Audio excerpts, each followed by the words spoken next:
Hi hello welcome to my channel అండి. So ఈ వీడియోలో ఏంటంటే ఇంటర్ ఫస్ట్ ఇయర్ ఫిజిక్స్లో మోషన్ ఇన్ ఏ చాప్టర్లో మోషన్ ఇన్ ఏ ప్లేన్ చాప్టర్లో వెరీ షార్ట్స్ అంటే 2 మార్క్స్ క్వశ్చన్స్ ఏంటో ఒకసారి చూద్దామండి.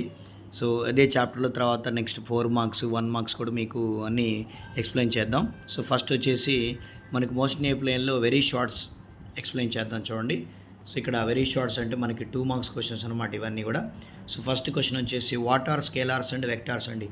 సో ఆల్రెడీ మనకి స్కేలార్ వెక్టార్ యొక్క డెఫినేషన్స్ మనకు తెలుసండి. వెక్టార్ అంటే ఏంటంటే మ్యాగ్నిట్యూడ్ డైరెక్షన్ రెండు ఉండాలండి ఫిజికల్ క్వాంటిటీకి. ఓన్లీ మ్యాగ్నిట్యూడే ఉండి దేర్ ఈజ్ నో డైరెక్షన్ ఉంటే దాన్ని మనం స్కేలార్ అంటాం. సో ఇక్కడ అదే డెఫినేషన్స్ రాయాల్సి వస్తుంది. Scalars are quantity described by magnitude alone which is vector having both magnitude and direction. కాబట్టి స్కేలార్ అనేది ఓన్లీ మ్యాగ్నిట్యూడ్ మాత్రమే రిప్రజెంట్ చేస్తుంది and vector has both magnitude and direction. అలాగే తర్వాత state triangle of vector addition. So ఇక్కడ చూడండి, triangle of vector ఎడిషన్లో 2 vectors are represented by 2 sides of triangle taken in the same order. అంటే 2 వెక్టార్లు, then the resultant vector is represented by the third side of the triangle is taken in the reverse order లేదా opposite order రాసుకోవచ్చు. 2 వెక్టార్లు ఒకే డైరెక్షన్లో తీసుకొని okay తర్వాత దాన్ని కలిపేటువంటి third vector ఏదైతే ఉందో అది రివర్స్ ఆర్డర్లో ఉండాలండి. దాన్ని మనం ట్రయాంగిల్ లా అని చెప్తాం. ఓకే, 2 వెక్టార్లు ఒకే డైరెక్షన్లో ఉంటే దానికి కలిపేటువంటి రిజల్టెంట్ వెక్టార్ ఏదైతే ఉందో అది మనకి ఆపోజిట్ డైరెక్షన్లో ఉండాలి. అది మనకి ట్రయాంగిల్ లా అంటాం. నెక్స్ట్ వచ్చేసి when 2 right angle vectors 7 and 24 units what is the magnitude of the resultant. So ఇక్కడ మనకి P ఇచ్చాడు, అంటే 2 యూనిట్స్ ఇచ్చాడు, దాన్ని మనం P అండ్ Q యూనిట్ అనుకుందాం.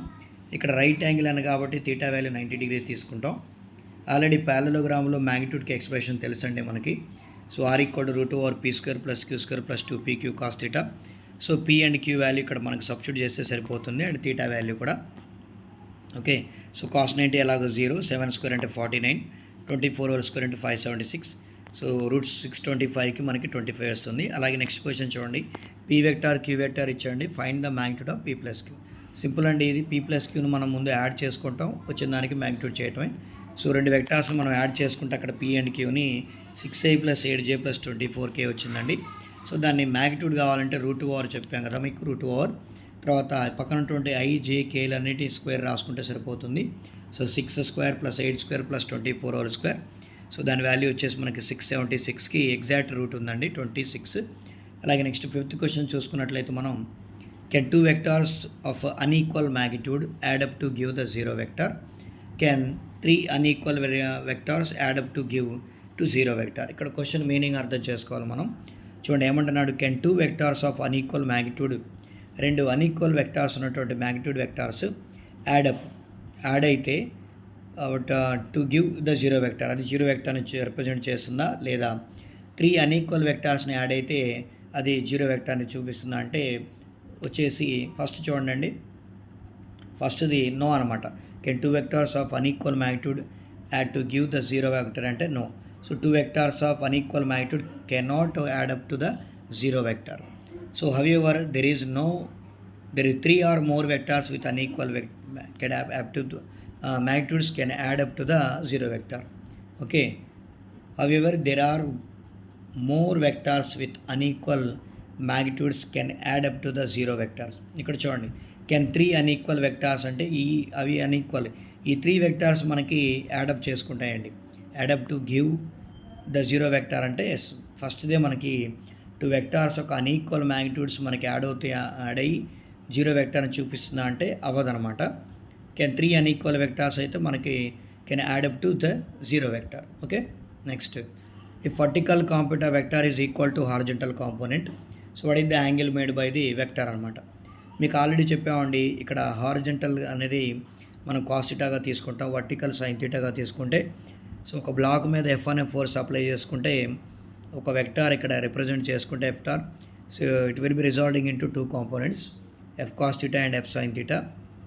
క్లియర్లీ మనకి ఏమన్నాడంటే vertical component of is equal to horizontal component. So vertical ఇక్కడ sin θ అండి, హారిజంటల్ cos θ.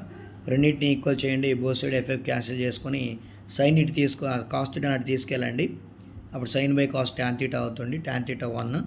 సో tan ఎప్పుడు అవుతుందంటే θ = 45 degrees దగ్గర. సో ఆన్సర్ మనకి 45 degrees. అలాగే ఇంకో question 2 posts of magnitudes 3 units and 5 units ఇచ్చాడు. Act 60 degrees with each other. So what is the magnitude of their resultant అనమాట. సేమ్ ఇందాక మనం 24 7 units చేసినట్లే అండి. కాకపోతే ఇక్కడ యాంగిల్ ఇచ్చాడు, ఇందాక అక్కడేమో రైట్ యాంగిల్ అన్నాడు. సో అదే ఫార్ములాలో సబ్స్టిట్యూట్ చేసుకుంటే మనం √49 7 units వస్తుంది. ఓకే, నెక్స్ట్ వచ్చేసి చూడండి last question. Why does the vertical component of velocity for a projectile change with time.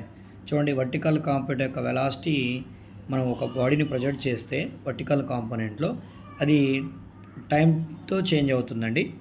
Wear the horizontal component of velocity remains constant. So horizontal velocity కాన్స్టెంట్గా ఉండి parabolic పాత్లో అనమాట. మనం ఆల్రెడీ ఒక parabolic equation రాబట్టాం, y = x - bx². అక్కడ మనం discuss చేసేటప్పుడు కూడా హారిజంటల్లో యాక్సిలేషన్ మనం 0 పెట్టుకుంటాం. కాబట్టి హారిజంటల్ కాంపోనెంట్లో వెలాసిటీ రిమైన్స్ కాన్స్టెంట్గా ఉంటుంది, అందుకనే మనం అక్కడ యాక్సిలేషన్ 0 పెట్టుకుంటాం. కానీ వర్టికల్ కాంపోనెంట్లో మాత్రం వెలాసిటీ చేంజ్ అవ్వకుంటూ వెళ్ళిపోతుంది. ఎందుకంటే మన బొలాక్ మళ్ళీ కిందకి రావాలి కాబట్టి వెలాసిటీ చేంజ్ అయిపోతేనే అట్ పర్టికులర్ పాయింట్ దగ్గర వెలాసిటీ 0 అయిపోతే మనకి కింద పడిపోతుంది. ఓకే, కాబట్టి ఇక్కడ హారిజంటల్ కాంపోనెంట్లోనేమో వెలాసిటీ సేమ్ ఉంటుందండి, వర్టికల్ కాంపోనెంట్లో వెలాసిటీ చేంజ్ అవుతుంది, అది రాస్తే సరిపోతుంది మనకి. ఓకే, సో ఇవ్వండి మోషన్ ప్లేన్లో ఉన్నటువంటి టోటల్ 8 క్వశ్చన్స్. ఈ 8 క్వశ్చన్స్లోంచి ఖచ్చితంగా మనకు ఒక క్వశ్చన్ వస్తుంది. ఈ 8కి 8 పర్ఫెక్ట్గా ఉంటే సరిపోతుంది. Okay, thank you.